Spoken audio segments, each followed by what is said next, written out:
Hello అందరికీ welcome back. ఈరోజు నేను మీ ముందుకి ఒక యూనిక్ రెసిపీతో వచ్చేసా.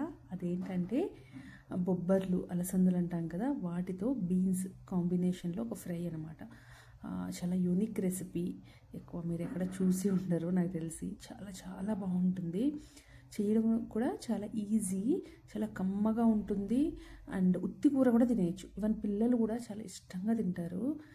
ఈవెన్ డైట్లో ఉన్న వాళ్ళు కూడా దీన్ని హ్యాపీగా ఇన్కార్పొరేట్ చేసుకోవచ్చు. ఫస్ట్ ముద్ద ఉట్టి కూరతో తినేసి సెకండ్ ముద్దలో గీ వేసుకుని తినడం బాగా అలవాటు నాకు. సో అప్పుడు ఏ కర్రీదైనా జెన్యూన్ టేస్ట్ అనేది మనకు తెలుస్తుంది. సో అలా నెయ్యి వేసి తింటే అమృతంలా ఉందండి. సో తప్పకుండా మీరు కూడా ఈ రెసిపీ చూసి ట్రై చేసేయండి. మరి ఇంకెందుకు ఆలస్యం, రెసిపీలోకి వెళ్ళిపోదాం. దీనికి ముందుగా ఓవర్ నైట్స్ ఈ అలసందల్ని ముందర రోజు నైటే నానబెట్టుకున్నాను. వాటిని మార్నింగ్ ఒకసారి శుభ్రంగా కడిగేసి అలసందల్ని ములిగేంత వరకు వాటర్ వేసుకుంటే సరిపోతుంది. కుక్కర్లో వేసుకుని కొంచెం సాల్ట్ యాడ్ చేసుకుని దీన్ని హై ఫ్లేమ్లో పెట్టుకుని 1 విజిల్ రానిస్తే సరిపోతుంది. వాటర్ కొంచెం తక్కువ వేసుకోవాలి, ఎక్కువ అవసరం ఉండదు. సో ఇది 1 విజిల్ వచ్చాక పక్కన పెట్టేసుకుని ఒక కడాయి పెట్టుకుని దీంట్లో ఒక 1.5 స్పూన్ ఆయిల్ వేసుకుంటే సరిపోతుంది. ఆయిల్ ఎక్కువ పట్టదు. ఒక పావు స్పూను జీలకర్ర, ఒక పావు స్పూన్ ఆవాలు వేసుకుని అవి కొంచెం ఫ్రై అయ్యాక ఒక్క ఆనియన్, అలాగే ఇక్కడ 4 to 5 గ్రీన్ చిల్లీస్ యాడ్ చేసుకుంటున్నాం. మనము ఎక్కడ ఎండుకారం గట్ట వాడము. సో పచ్చిమిర్చి నుంచే మనకు స్పైసెస్ అంతా వస్తుంది కాబట్టి సో దాన్ని మీరు మీ స్పైస్ లెవెల్స్కి తగ్గట్టు అడ్జస్ట్ చేసుకోండి. సో చక్కగా వెళ్ళి ఫ్రై చేసుకోవాలి. ఇప్పుడు నేను కొంచెం ఎండిన కరివేపాకు వేసుకుంటున్నా, మీరు ఫ్రెష్ది వేసుకోండి.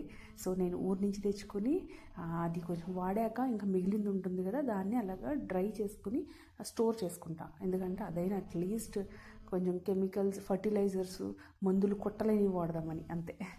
సో ఇప్పుడు ఒక బౌల్, ఒక పావు కేజీకి తక్కువే ఉంటాయి బీన్స్ చిన్నగా కట్ చేసుకుని వేసుకోవాలి. వీటిని కూడా చక్కగా ఫ్రై అయిపోతాయి. ఒక 2-3 మినిట్స్ కల్లా బీన్స్ టెండర్గా ఉంది కాబట్టి ఫ్రై అయిపోతుంది. ఇక్కడ ఒక చిటికెడు పసుపు, అలాగే కొంచెం సాల్ట్. ఆల్రెడీ మనము అలసందలో సాల్ట్ వేసుకున్నాము. సో దీనికి కొంచెం చూసుకుని వేసుకోవాలి. వీటిని అలా కలిపేసుకుని చక్కగా ఒక 2 to 3 మినిట్స్ లిడ్ క్లోజ్ చేసేసామనుకోండి, లో ఫ్లేమ్ పెట్టేసుకుంటే చక్కగా మగ్గిపోతాయి. చూసారా, బీన్స్ కూడా నాకైతే కుక్ అయిపోయింది పూర్తిగా.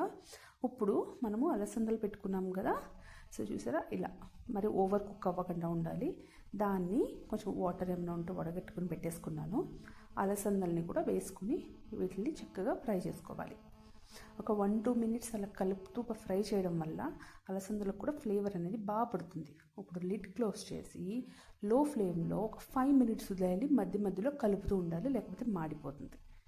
సో ఒక 5 మినిట్స్ తర్వాత చూస్తే నా కర్రీ అన్నది రెడీ అయిపోయింది. ఇప్పుడు దీంట్లో పచ్చి కొబ్బరి తురుము వేసుకోవాలి. కొంచెం పచ్చి కొబ్బరి తురుము వేసుకుంటే టేస్ట్ నెక్స్ట్ లెవెల్ ఉంటుంది. వేసుకుని లో ఫ్లేమ్లో ఒక 2 మినిట్స్ ఫ్రై అవ్వనివ్వండి. సో అంతే, మన కర్రీ అన్నది రెడీ అయిపోయింది. చపాతీస్లోకి, రోటీస్లోకి, రైస్లోకి అన్ని